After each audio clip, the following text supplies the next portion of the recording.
Good evening, ladies and gentlemen. Welcome to another session of Dialogue with Prof Mandi Rukuni. My name is Kevin. I will be your moderator for tonight. Tonight we have a very interesting session on religion and spirituality, which part for Africa. This conversation is surrounded with a lot of questions. What is religion? What is spirituality? And what was Africa's beliefs before colonization? We hope this session will unpack a lot of answers and some questions which we have gone unanswered for years will be answered. Prof Mandi Rukuni will give us a 30-minute presentation before we open the floor. After that, we'll have a 40-minute question and contribution session where we'll close off the session and migrate the conversation to our WhatsApp and Telegram groups. The rules for tonight will be the Zoom session will be shared on the YouTube channel and on our social media platforms within the next 24 hours after the session is closed. Please keep your microphone muted at all times. Please use the hand reaction button if you wish to ask for questions or to contribute. Questions and contributions can be shared with the administrator or the moderator via direct messaging. Not all questions will be responded to, but will be included in our media pack, which we'll share with you on our social media platforms later on. I'll hand over the mic to Prof Mandi Rukuni, who will give us this 30-minute presentation on tonight's topic. Over to you, Prof. Thank you so much, Kevin. So this is a two-part conversation, tonight and then Friday night. So tonight I chose to focus on the differences between religion and spirituality, and within that continuum where the traditional spiritual cultures fit in within that continuum. So that we can have the more sensitive and conversations on Friday. But today we will touch on how the religion and spirituality delves into traditional spirituality, which is where African religions were. So, but today I want to start at the very beginning of this whole concept of God or the Creator. Where did it all start, and why is it so elusive?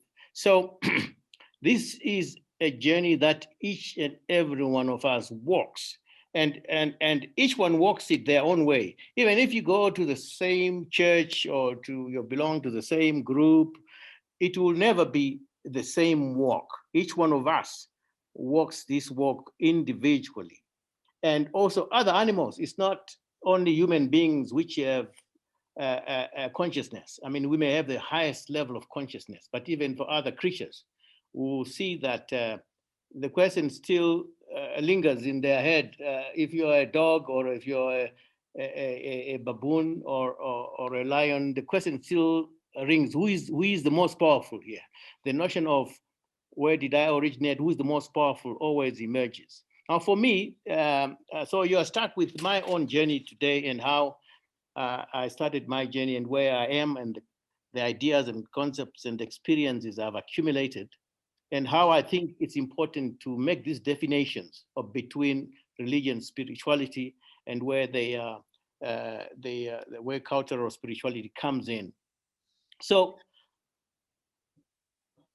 just go back to whenever you think you were old enough to now realize you are a person, and you're old enough to start differentiating some of these things. Up until then, if you're an infant, I mean, your mother is God, basically. She is everything. I mean, your notion of God, if you have any, is probably your mother.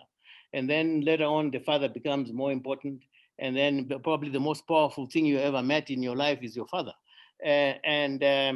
But as they say, if you, at the age of 10, you still think your mother is the best cook in the world, then you're not traveling very much, and you're not looking at the world very much.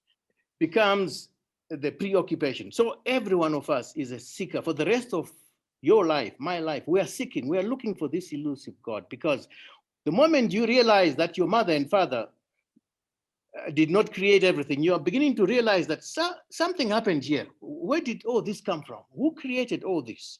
Where is that person or individual or entity which created all this stuff? Where does she reside, or he? What does she look like? Now you are seeking, and for the rest of your life, you will be seeking. The desire to understand the process of creation is just overwhelming, because every one of us want to connect with the Creator, because that for us means you're connecting to all sources of health, wellness, happiness, and success in life. So I would say that the search then always starts naturally with your social construction, because what you have seen socially around you are the symbols of power, and then you work from there. And that's why I always imagine that for human beings, the most powerful, whatever it is, it resembles a human being, because that's our notion of the most powerful thing. And then I'm sure, like I was saying, for the lion is the biggest, baddest lion. I don't think they think human beings are gods. It must be some bigger lion somewhere. That's the most powerful thing. Next slide. Because the search never ends, the universe is constructed in a way that it ensures that the search will never end. So I'm going to cover a number of uncomfortable truths and questions, not even truths, to try and surface these issues. The first thing I'm going to say, which may be considered controversial, is there is no absolute truth on anything in physical existence. There's no such thing as absolute truth, because as we will talk later, the truth is something else. So social life is such that there's need to search for absolute truth, because once you get absolute truth, life is easy. Now you know how to move around and do things repeatedly and know life is going to be straightforward. Well, the universe is constructed in a way that it doesn't allow that to happen. So I'll start with a bit of a detox today, because we need to detox ourselves from this obsession with absolute truth. So we have to kind of detox to the level where it's possible to have a rational disputation on this big issue, especially on Friday when we go into the African spirituality, which is big controversial stuff. But my own detox for you is a combination of taking you out of your comfort zone, as well as pumping you with counterintuitive knowledge, because I found myself that whilst intuitive knowledge is very powerful, counterintuitive knowledge is even more powerful. And I'm going to try and pump you with some of those ideas today. Next slide, please. So I'm going to give you examples of counterintuitive, in inverted commas, spiritual laws. So to start trying to push you a little bit out of the comfort zone. Like I say, truth is not absolute. It doesn't matter what it is. Truth is relative. Truth is temporary. It can be true today, tomorrow it's not true. Truth is transitory. It could be here today, tomorrow it's somewhere else. And sometimes truth is elusive. What you see is not what it is. So it's important for me to start there. The second counterintuitive spiritual law I'll talk about is something Africans historically always knew. You are a spirit with a body. You are not a body with a spirit inside it. Okay. The third counterintuitive spiritual law I'll talk about is that you are actually the creator, but in disguise. You are God in disguise, because you are already 100% part of the creator, and the creator is part of you. So, and just delving in a little bit of science so that we can take the comfort zone even further away. Your body is more than 10 billion years old, each one of us. Why? Because every atom in our body, and that is about, if you are 70 kgs or so, 7,000 trillion cells in your body, all of them are 10 to 14 billion years old. But when you die, your body is less than 10 years old because your body continuously renews itself every second as the time clock ticks. You just look older because of the genetic time clock, not because the atoms in your body are getting older. They are already 10 billion years old. So that's another reality. Finally, I would like to end with this counterintuitive spiritual law, which basically says you are perfect as you are. We are all perfect.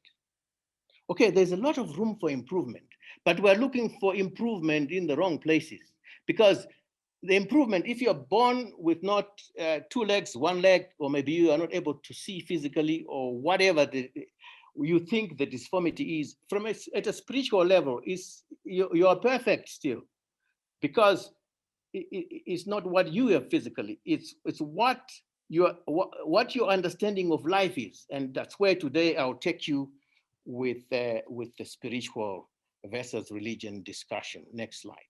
So the pathway, instead of giving you history in a number of years, I'll just give it to you in the kind of millennia understanding of this long history.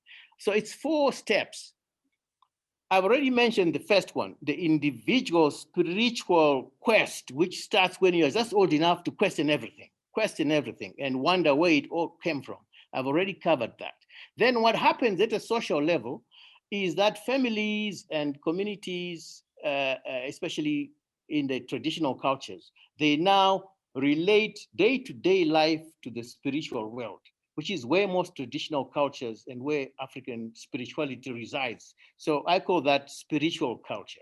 Then over time, because the spiritual culture tradition is strongest before you have these nation states. Now the nation state, as we know, is a very recent phenomenon. It kind of started weakly with the Romans.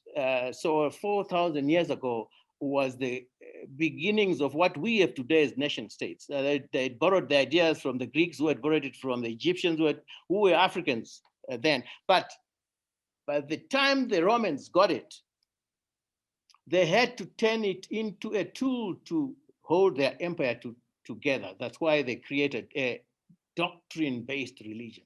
The Ottoman Empire, same thing, created Islam. So doctrinaire religion became the next big thing. And then with doctrinaire religions, and it was now possible to have the nation states as we knew them in Europe, and eventually they colonized some parts of the world, including almost all of Africa. We'll talk about that on Friday. But today, over the last 100 years or so, there's a major shift, and a lot of research and publications are showing major shift in consciousness. People are realizing that doctrinaire religions are not the same thing as spirituality. Spirituality seems to be something else, and that's what I'm gonna end on today.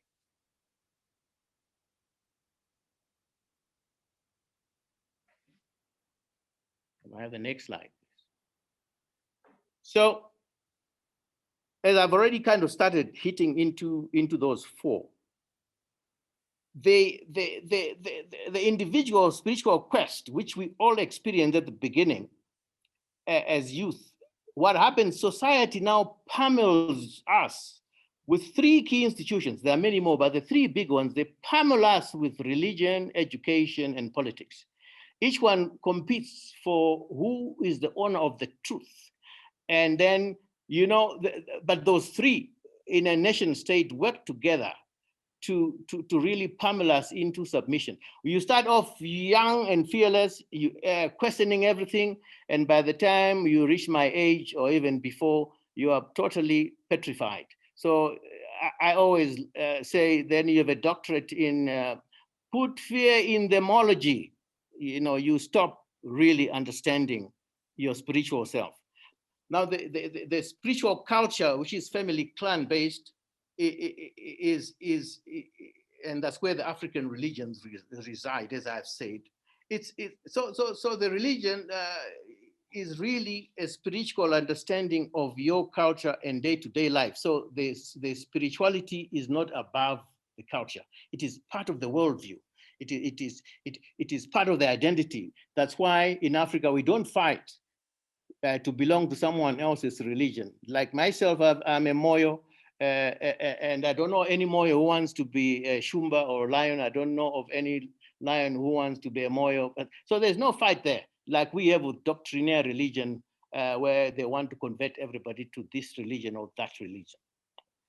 So the exclusion is uncontested. Next slide. So with the doctrinaire religions, as I said, we end up with colonization where we ended up in Africa. And as we used to say in boarding school, I'm sure you have had the same story, colonization, what does that mean? Well, the biggest organ in your stomach is the colon. And when you feed yourself with all that food, it goes into the colon. By the time the colon is through with it, it becomes crap, it becomes smelly stuff. That's colonization. So when we're colonized, that's what they did. They took our belief system, our religions, spirituality, our knowledge systems, threw them into the colon. And here we are still struggling with reconstructing our identity and spirituality. But I won't go back into the global shift in consciousness because I'm going to spend a lot of time at the end of the talk on that. So why do we confuse religion with spirituality? Well, for a start, there are lots of similarities between religion and spirituality. And then, of course, the cultural spirituality comes in between. But to start with, both are rooted in trying to understand the origins of life or cosmology, both search for the meaning of life or ontology, metaphysics, etc. And in some cases, both search for ways of experiencing a higher power. So there are similarities, but then one can be spiritual without being religious, without even going to a temple or a church or a mosque. You can be highly spiritual. And you can also be highly religious and not be spiritual. Okay, so that's where I want to now spend a bit of time explaining the difference. A bit of definition. So I've cobbled up over the years different things that have come. There's lots of definitions of these things, but here's my own interpretation of the difference. Religion basically is organized or group-generated belief system and practices in the worship of a superhuman controlling power by means of which that same group of people then try to struggle with the ultimate challenges of life. How do we stay in good health? How do we do well? How do we control social misconduct and so on? Spirituality, on the other hand, is awareness or consciousness. Some, even the New Age people, call it enlightenment, to the oneness and connectedness of everything with all there is under creation, all of it connected to the same source of creation. So cultivating an ever-present gratitude for this miraculous gift of life, so that just like you try to do with religion, through that, by means of that, individuals struggle with the ultimate challenge of human life. So those would be my definitions. So now I'm going to go quickly into what I think are the differences between religion and spirituality. One, religion, you see, in religion, God is an external force separate from us, watching over us from somewhere else, located in some special places. Or in spirituality, everything is one energy wave. Everything is connected to the same source of creation. In religion, there's emphasis on organizational and the communal dimensions of the beliefs and the rituals and the practices. Whereas spirituality tends to be an individual pursuit, focusing on the interior of life, placing emphasis on well-being of the mind, body, and spirit. Thirdly, religion is usually driven by a doctrine, something written by somebody, sometime, someplace, and doesn't change very much over the centuries. And then those words are communally revered just as the rituals. Meanwhile, spirituality is generally driven by a kind of consciousness and awareness towards higher being.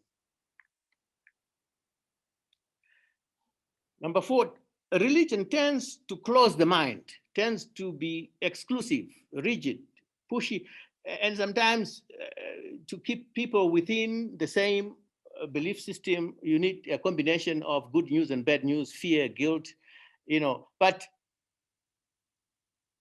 it's all been necessary in the history of the world, because to be quite honest, I still believe that religion plays some good roles. Otherwise these big empires and countries would have found it difficult to control all these masses of people with different ideas. So it does work to a point, but spirituality tends to open the mind, tends to be more inclusive and more flexible and more accepting and less judgmental. 5, religion tends to be judgmental, whereas spirituality, the big thing is to not judge others, because judging others is just a reflection of your own self-judgment. Religion tends to adopt a rigid definition of God, whereas spirituality tends to have an open definition of what the creative process is, because it's all from the same energy source. It's just a differentiation of the same energy. And finally, religion tends to have a sense that the spiritual world is separate from the physical world, whereas spirituality tends to adopt a sense that there's no separation between the spiritual world and the physical world. If anything, the spiritual world is the real world. The physical world is a creation of the spiritual world. So what I think we need to do today is to have a conversation just around those concepts, so that in our second session on Friday, we can then delve deeply into African spirituality itself. Because then we will go into the origins of the spiritual culture and how Africans lived it as part of life, and how that created a different kind of society, which once destabilized through the doctrinaire religion, still creates massive confusion on the continent, where we have massive, call it decay in the way religions just perform all sorts of really unacceptable social misconducts, but they get away with it because there is so much fear in people that we are not able to control this for our own development as Africans. So we'll look at the impacts of these enforced religions and where they have done well for us and where they have not, and what the options ought to be. We need to discuss this so that even when we question the evolution of our own African spirituality, we can start looking at which directions appear to be most suited for intellectual growth and products for Africa that really advance us socially, economically, and politically. So I want to leave it at that today. I know that you probably wanted to go bang into the African spirituality, but I thought I'd like some engagement on the broader definitions so that we can open the mind a bit more before we get into the more sensitive, controversial stuff. Thank you so much. Thank you very much, Prof. Quite an insightful presentation. I'm now opening up the discussion for the next 40 minutes. Please use the hand emoji if you want to contribute or ask a question, and we'll open up your mic. Thank you.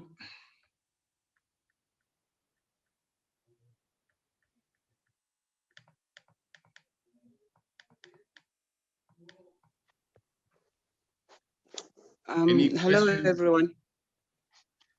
Oh, sorry. I thought you had allowed me to unmute. Okay, thank you. It's okay. Continue. All right. Thank you so much. I'm listening, but I'm engaged in something else, but I have been paying attention. And my question is, given the distinction that Prof has made between religion and spirituality, can you say something around the potential coexistence of religion and spirituality and what that might look like? Thank you.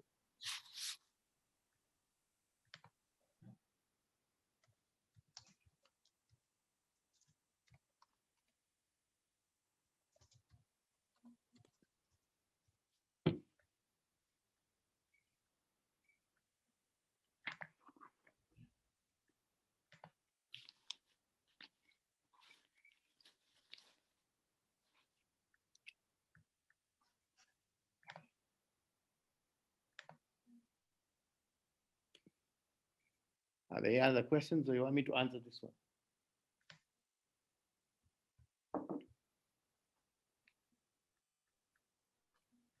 one? You can respond, Prof. Yes, there is a lot of coexistence between the two in almost every part of the world. The older religions, so of the three kind of Middle Eastern religions, Islam and Christianity are by far the more dominant. And wherever colonization was pushed through those, it had to be pushed right through at cultural level. So even where there is coexistence, it's a very uneasy coexistence, which usually is based on the idea that the one is more dominant than the other. So you will find people in Latin America, in Africa, still practicing a lot of their cultural spirituality, but it has to be informed by the given religion or the enforced religion. And it happens in all important rituals of African life, marriage, funerals.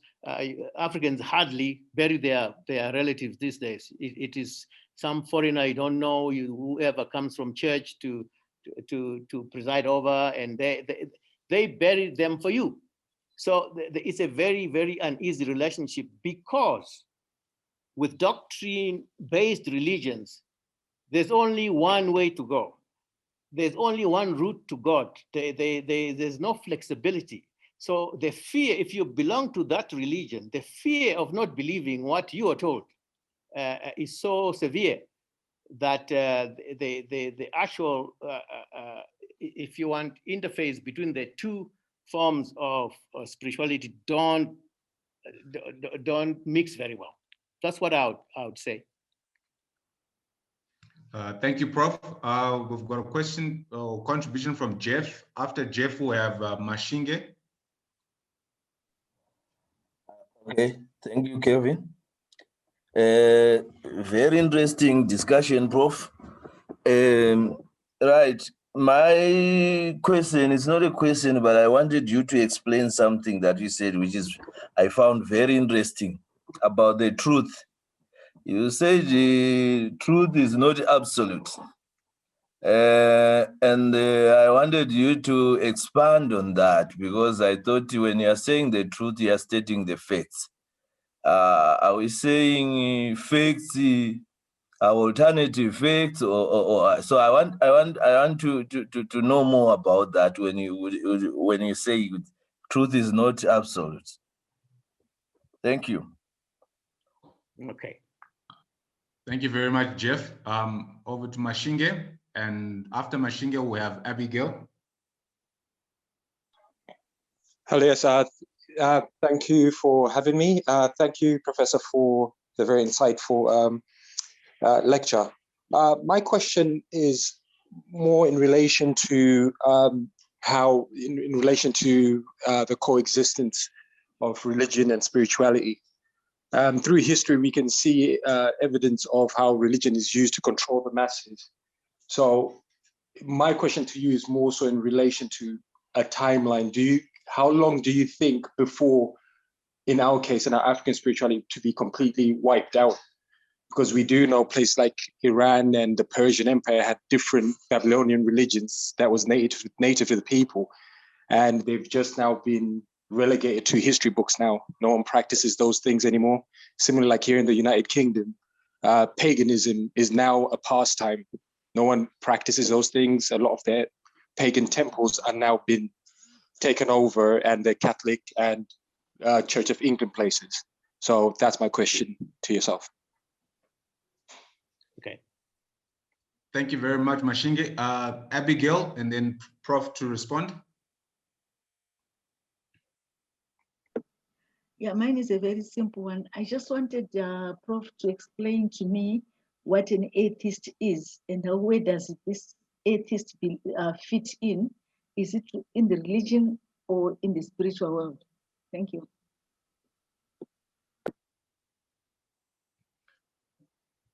Okay. Okay. Over to you, Prof. Thanks. So Jeff, so because of the success that civilization across the world enjoyed through kind of Socratic philosophers, people trained by that tradition of philosophers, leading to the discovery of the scientific method, leading to probably the most significant scientific influence being Newton. And it's all that all the way up to the beginning of the 21st century, all the way up to Einstein, it was clear that there is almost universal belief in the physical world. The world is totally physical, and the spiritual aspect just intervenes here and there.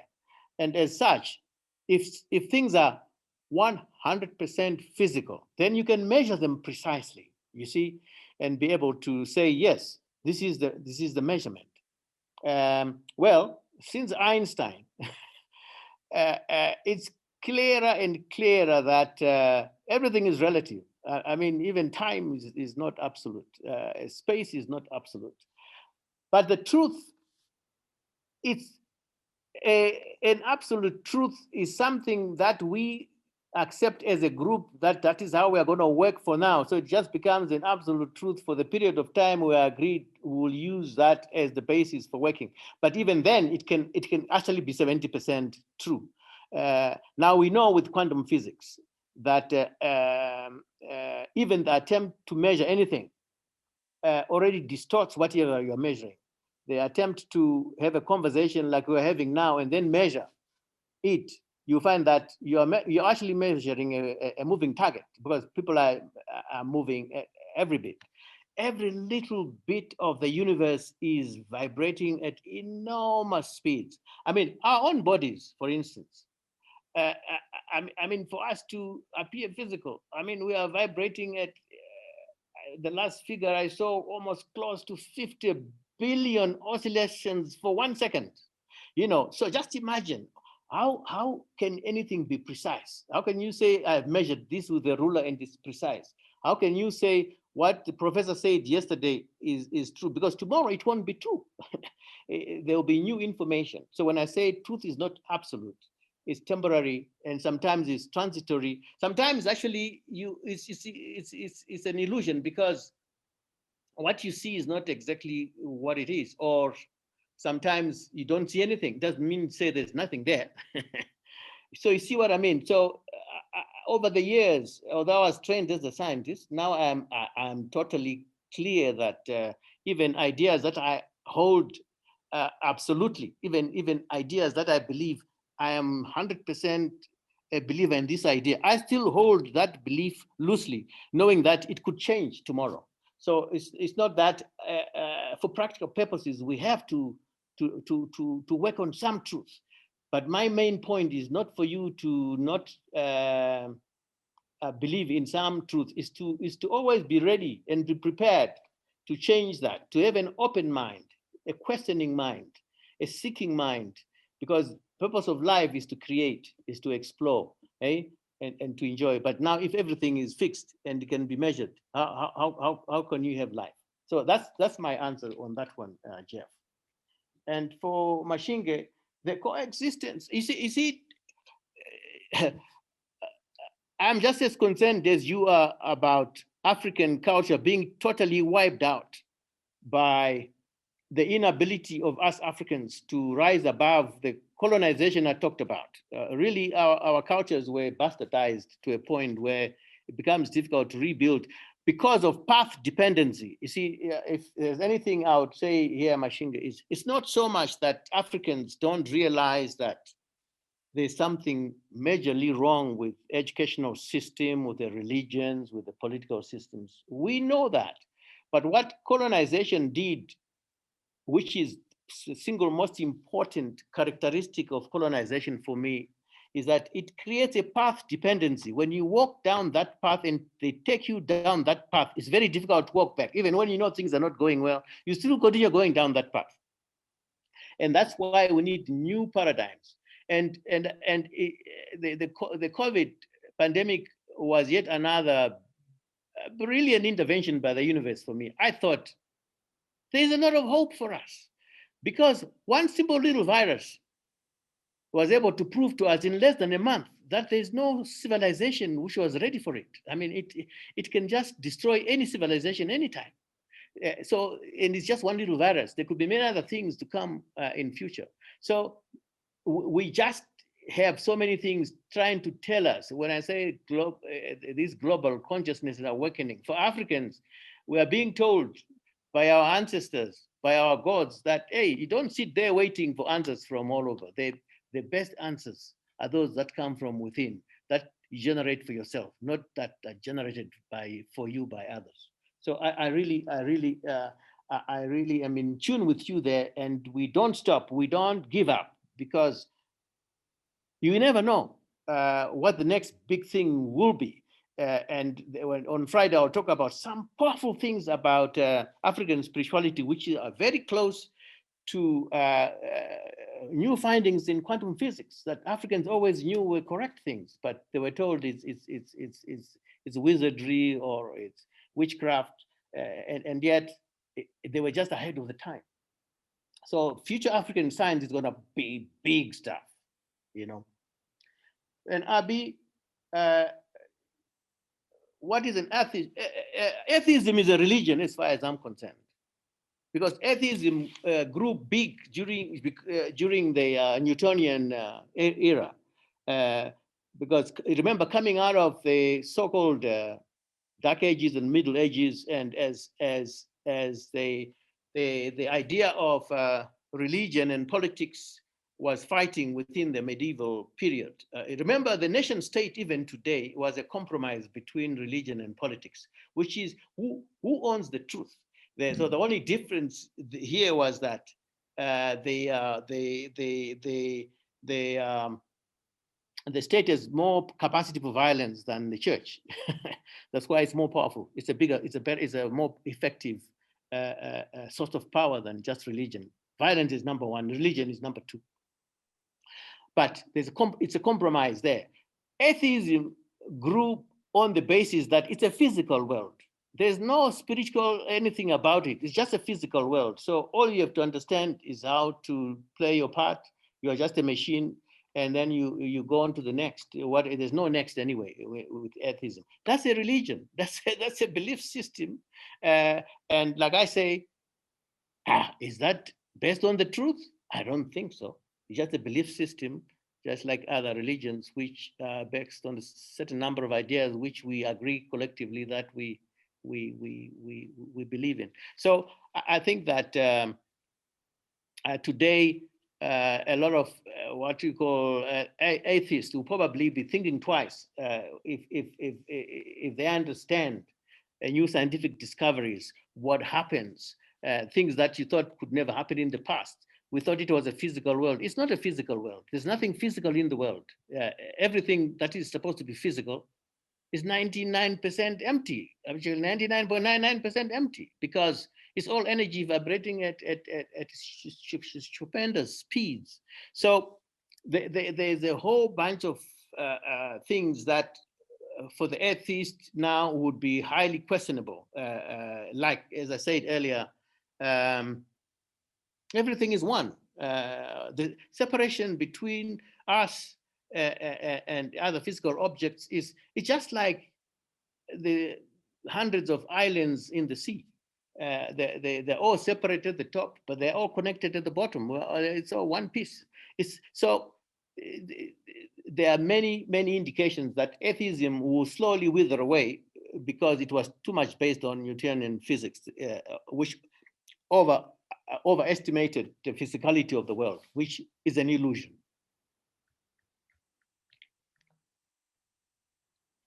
Thank you very much, Prof. Sophia. After Sophia, we've got Pastor TC.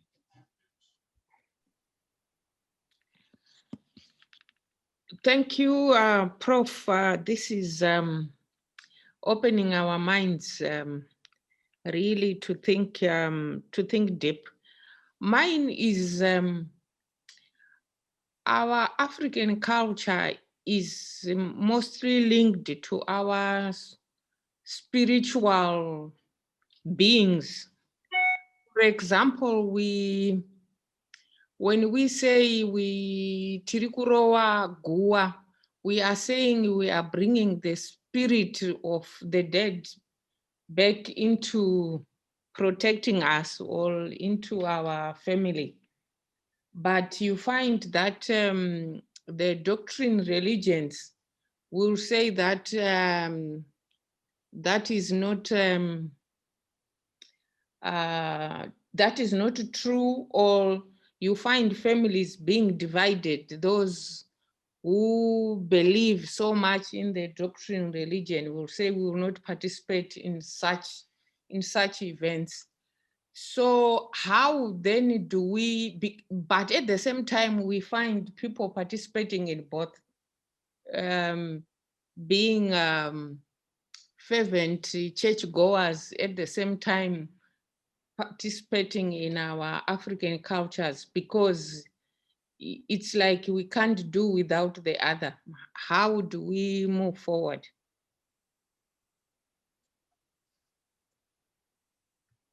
Okay. Thank you very much, Sophia. Pastor TC.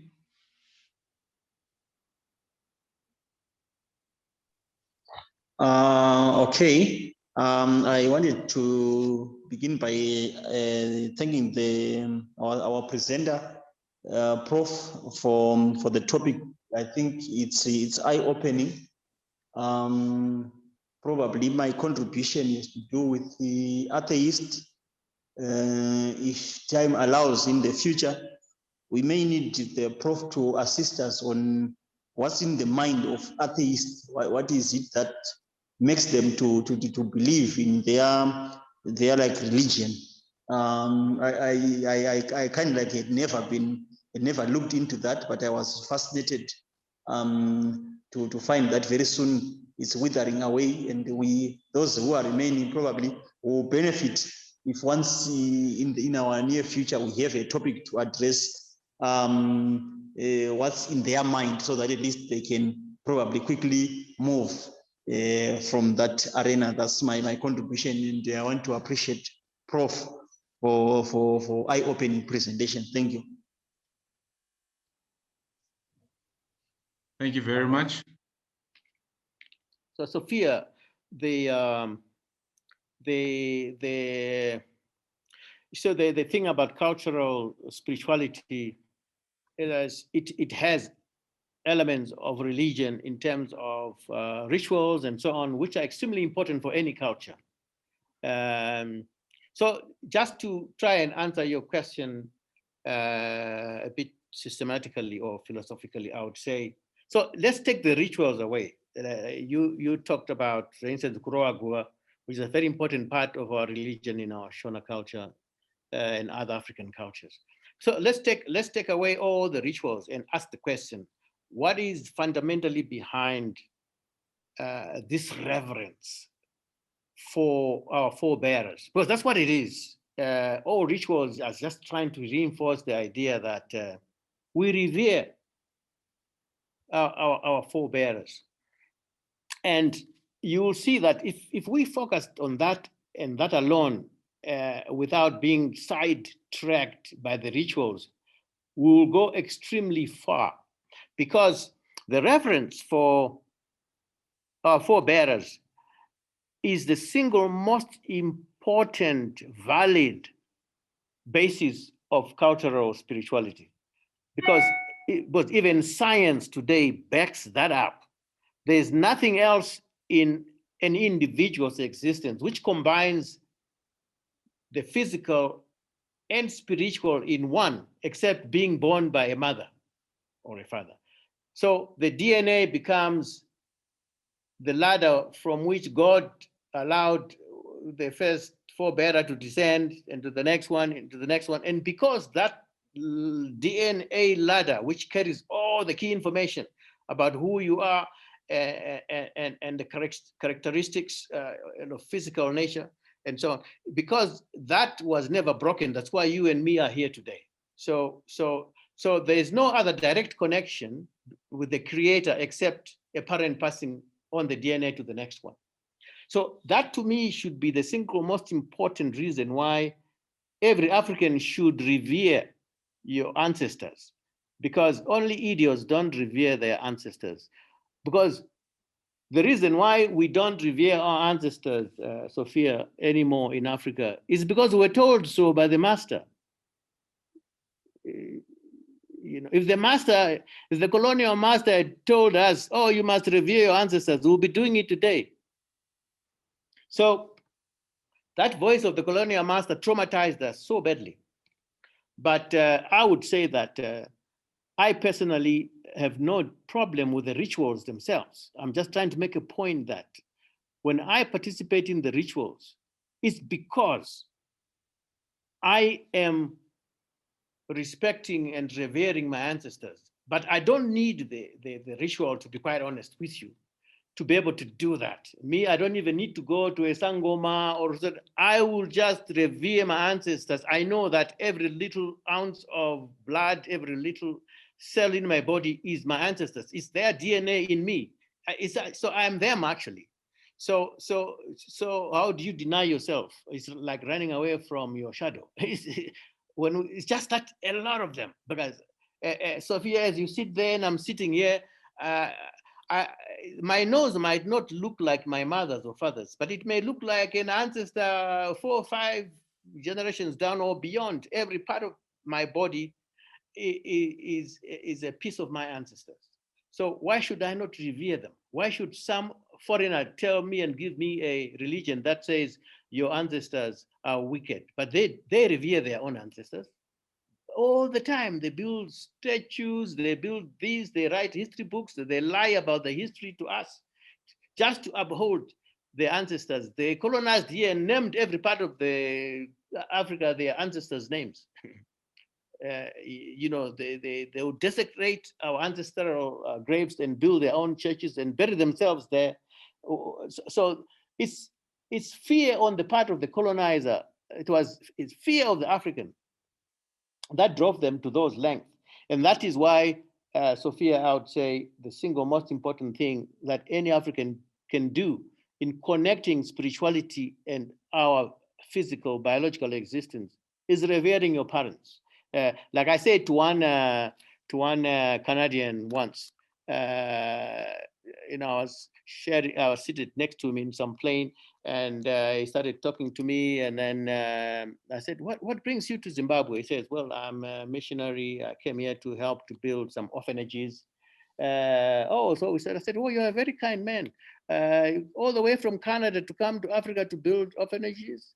I said to him, do you know why we have so many orphans who are destitute today? Because we never had this thing. Our ancestors would never allow one child to be an orphan. It would never happen. And they were not as wealthy as we are materially. But he said, oh my goodness, so why are you talking about your ancestors?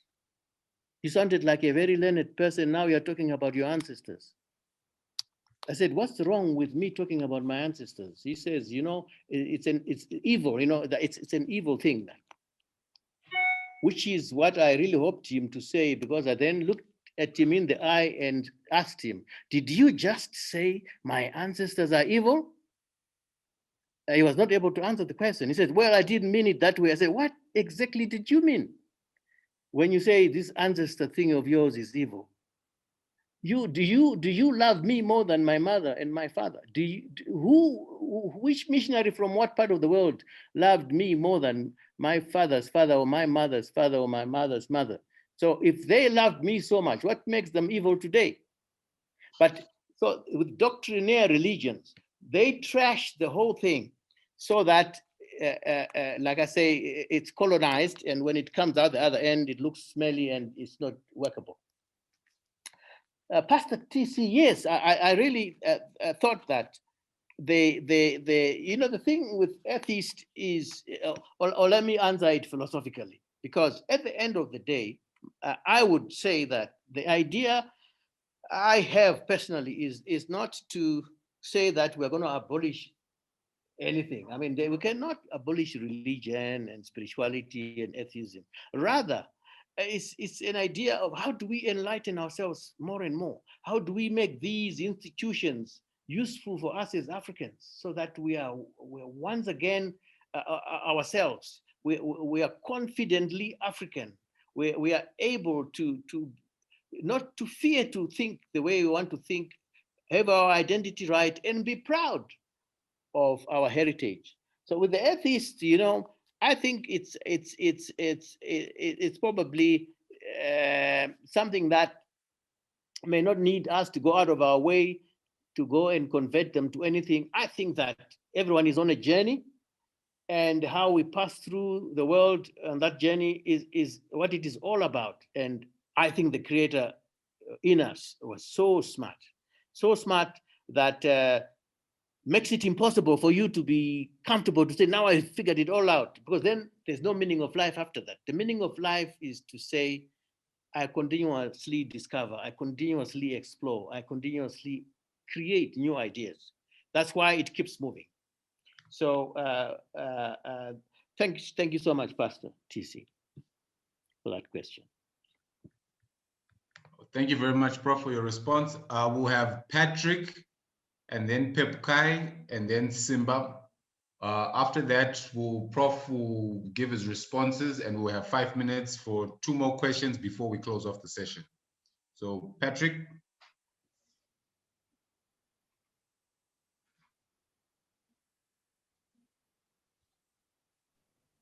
Hello. We can hear Hello. you. Can you hear me?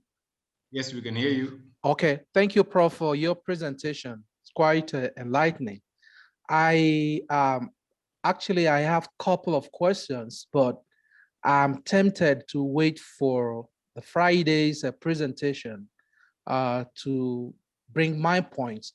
But I'm just curious to chip in some comments, and I understand the perspective of Prof, which I think it's more of I'm one of those who believe in decolonization, and particularly I'm one of those who champions the coloniality of knowledge, that we have to decolonize our minds. And so I'm following Prof trends of argument. But I'm curious why this demarcation. I'm beginning to see a Cartesian dualism in separating religion and spirituality. And I think this is more of a Western stuff than an African thing, because like Prof said, when answering to one of the persons that asked question last time, saying that I can revere my ancestors without the ritual. And one wonders how one does that as an African, that you revere your ancestors without demonstrating something physical or in form of a ritual that it is communally accepted in the community as Africans. So my fear is like, why we try to decolonize the knowledge impacted by the Western world. I think this I'm scared of this dualism of here and there, or us and them. And that is what I'm getting with this whole demarcation, which is compartmentalized of religion and spirituality. Because I'm also aware too that among scholars of religions and theologians, there is no universally accepted definition of religion. So I don't know what Prof has to say about my comments. Thank you. Thank you very much, Patrick. Pepukai?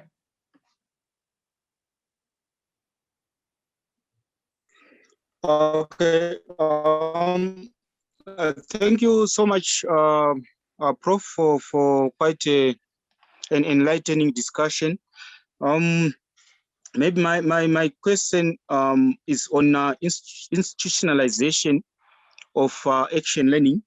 I think it's getting clearer that as Africans, I think we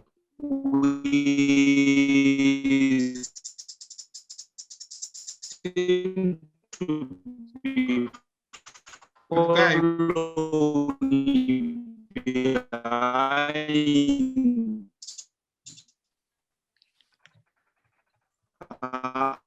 other forces in terms of our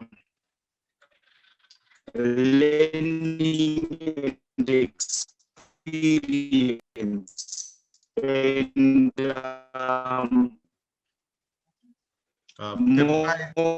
more of this experience, it's more like Pepukai's connection is not good. We'll bring him back. In the meantime, Simba, please, the mic is yours whilst we try to get Pepukai back on the line.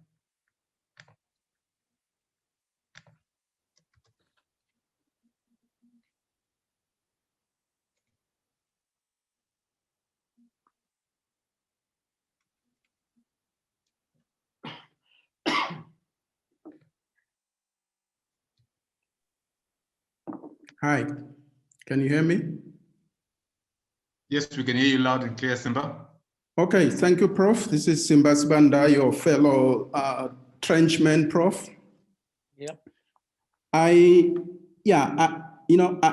kind of curious on the future rather than the past, which, the thing about revering our parents and forebearers. I'm just wondering now that the creator in us, I mean mankind, has gotten to a point where we've now sort of deciphered the human genome and we can play around with it. What would happen in future to our forebearers in the sense that this can be manipulated?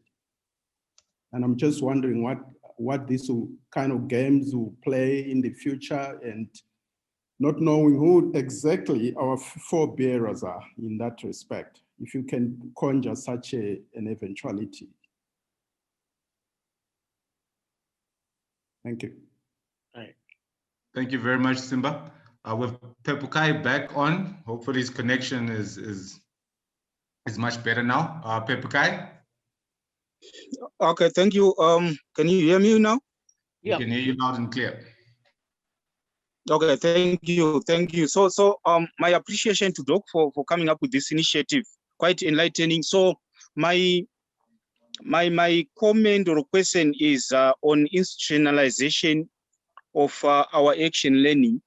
I think the major challenge at Africa level is we seem to be following behind in terms of creative thinking, in terms of even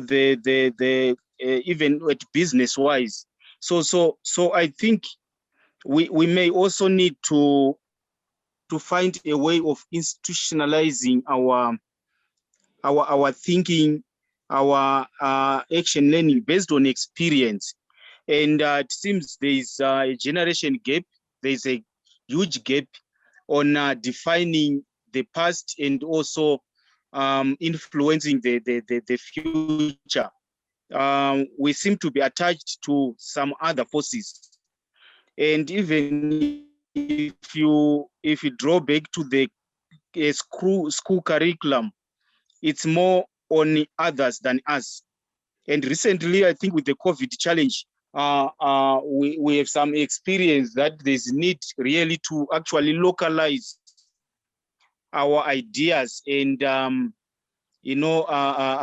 balancing it with the other forces. So how best can we actually institutionalize this so that there is a shared thinking in terms of where we are coming from and where we are going as individuals, as a nation, as Africa? I think that's my question. Thank you. Thank you very much for that, Pepukai. Over to you, Prof. Yes. So starting with Patrick, you see what Patrick is concerned about is quite is really the issue for Friday. You see, because Patrick, if you followed my argumentation, I was basically saying historically we had what I called cultural spirituality, which is where most of the African religions are. At that point, there's no argument. There's no tribe or group or clan or ethnic group which would go to another and then say, no, you believe in my ancestors, and then I believe in yours. There was no such conflict. People would fight for power and to overpower the other groups and try to usurp them. But quite often, even when that happened, they would keep their separate spiritual identities. There was no desire by any African group to usurp other people's spiritual and ancestral identity. That's why religion was not a political problem. But now we got split. We got split because of the doctrinaire religions which were used to colonize us. So now Africans are split to a situation where the rituals were the first thing that the colonizers attacked. In my own country, they would do something like this. now we're taken over, and you are pagans, and we want to convert you to Christianity. So and usually the head of the family or group would also have spiritual roles. There will be other spiritual leaders. They chop their heads off in front of their families because those are supposed to be the most evil people. And then they take the families into their missionary compounds and then pump them up with the new doctrine of Christianity. By the time those family members leave those compounds, they are grateful to the missionaries that they chopped their parents' heads off. Okay, so today, the practice of rituals is become a highly contentious thing. So there are a lot of Africans who believe in and revere their ancestors, but the families, they've stopped having these rituals happening because of the colonial oppressive religion. So Patrick, all I was saying is those people should get a chance to continue revering their ancestors. There's no reason why you then need to conjure up the rituals just so that you can show that you want to revere your ancestors. Me, I've practiced it for myself, where the family is not happy with rituals, no problem, but I can revere my ancestors. I can place my father in my psyche anytime and say, my goodness, if he was here, how would you handle this situation? And then I would start getting answers. I don't need to go and do a ritual. But if you take away the colonial thing and Africans are able to freely continue to do their rituals, they're better, because now there's a communal aspect, which then makes it a religion rather than just a spiritual entity. So I am saying cultural spirituality was somewhere in the middle. It was the first most important form of organization around spiritual activity. Then it got really badly battered by the doctrine religions. So I do agree, and I think on Friday we'll spend quite a lot of time on that. I've got a lot more to say about that, and especially the evangelical Christianity, which is even more bombastic. It is even just more dangerous. Then Pepukai, institutionalization of spirituality always ends up as a problem. I would say what needs to be institutionalized is open minds. If religions, educational system, political systems did nothing but allow people to have open minds, to question everything, to be able to be more creative, to do more exploration, to experience life to the full, then that's what I would institutionalize. I would not institutionalize knowledge in the same way. 6 months from now, I won't give you exactly the same lecture I've given you. I'll have probably changed my mind on one or two things. Why not? Why have a mind if you cannot change it? So what we need to institutionalize is openness, is the ability to think deeper than where you were before. Why? Because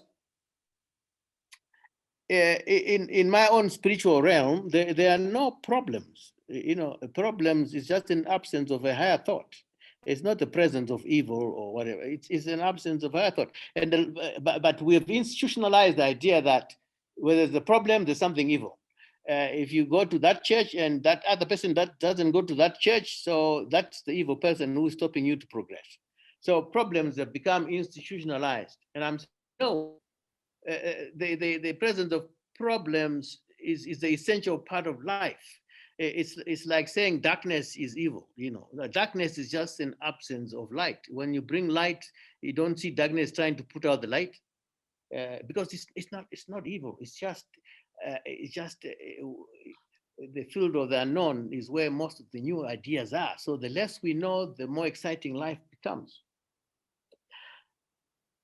And then my friend Sibanda, they I like your question because that's where the world is going actually, that everything's going to be manipulated. It has happened all in our lifetime.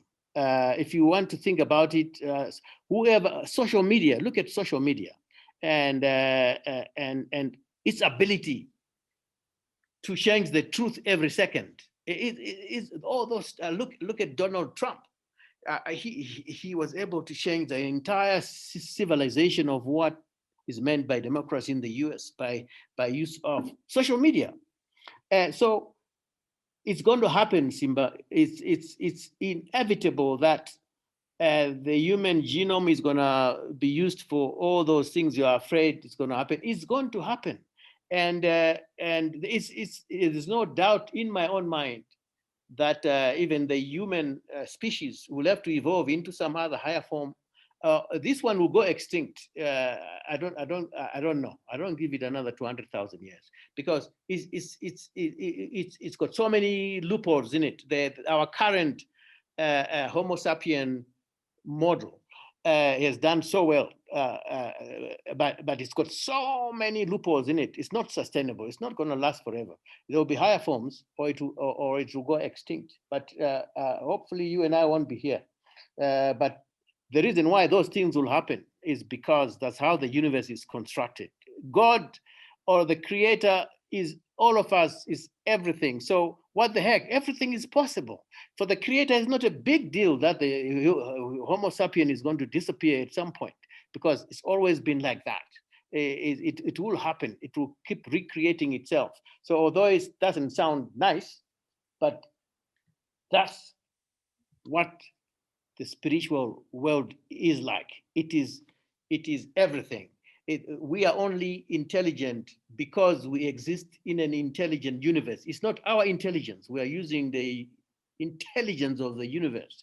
All the thoughts that come into our head are not our thoughts. We process the thoughts, but they are coming from all over. We process them, and when we act, when we do things, all that information is superconducted back into the universe, and other people are accessing it in different ways. That's just what it is. We are all just electronic gadgets who are beaming all this all over. But we would like to believe that, oh no, we are islands. We everything we do is special unto us. No, we are all one. And what you're worried about, Doc, will happen.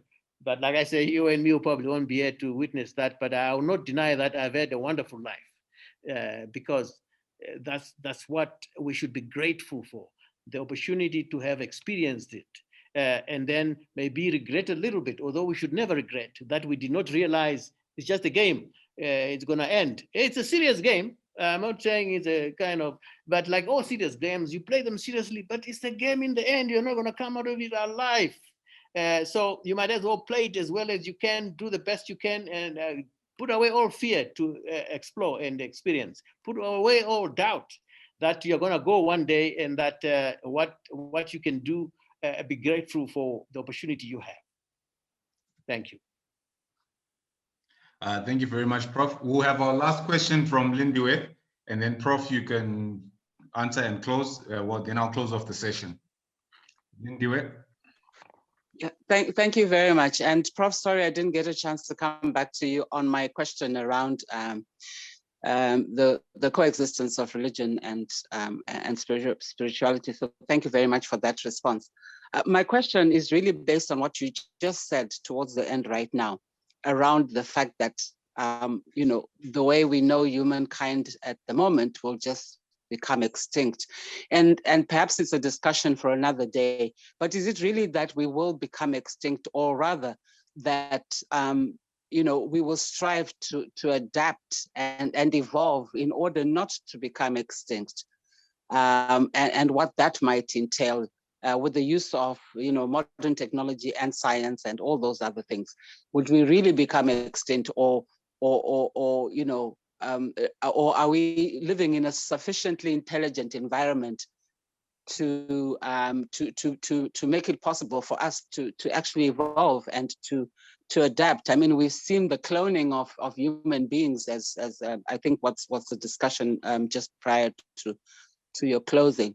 So I mean, what are those possibilities? So I know it may actually be, maybe it's a rhetorical question, I'm not sure, but it's something that just comes out of what you've just said around the potential extinction of humankind as we know them.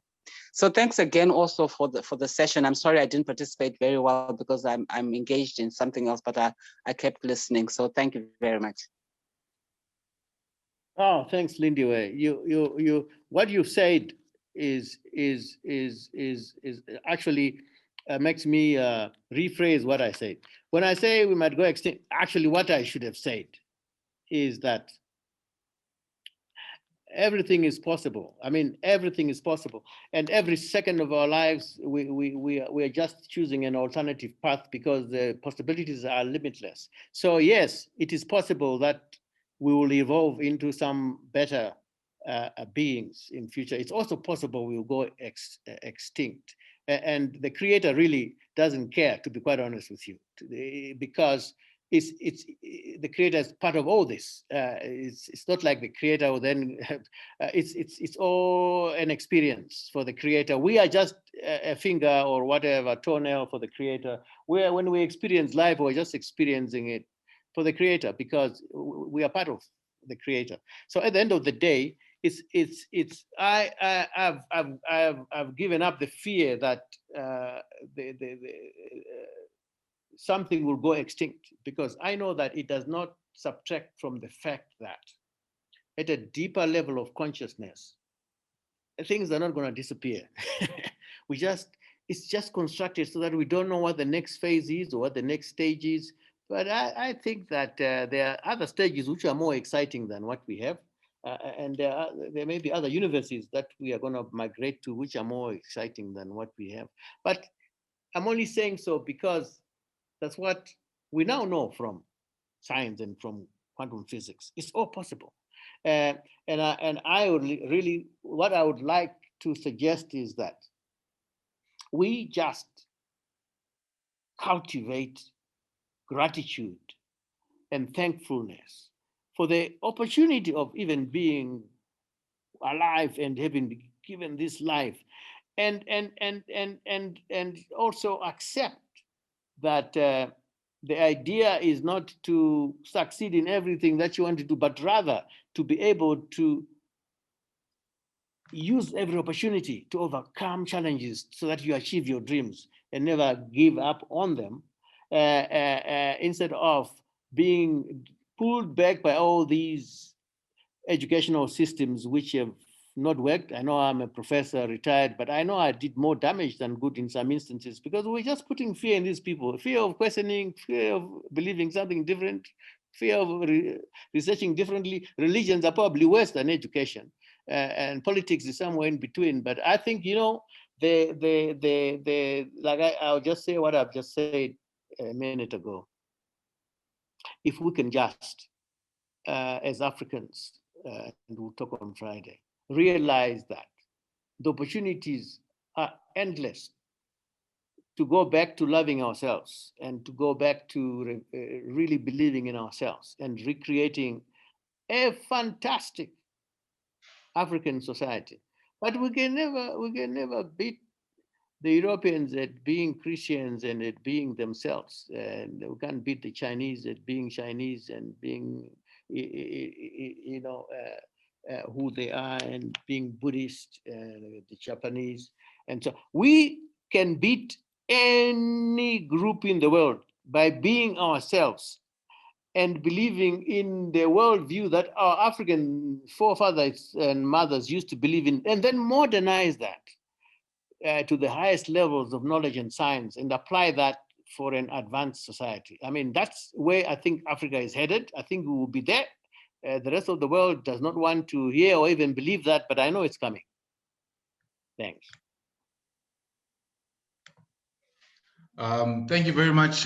Thank you very much, Prof. Unfortunately, we've run out of time, so I'll need to close off the session. Thank you all for your time and contributions. Thank you, Prof Mandi, for a wonderful presentation and taking the time off to give us this insightful discussion. Big shout out to our DWP technical team for putting this session together.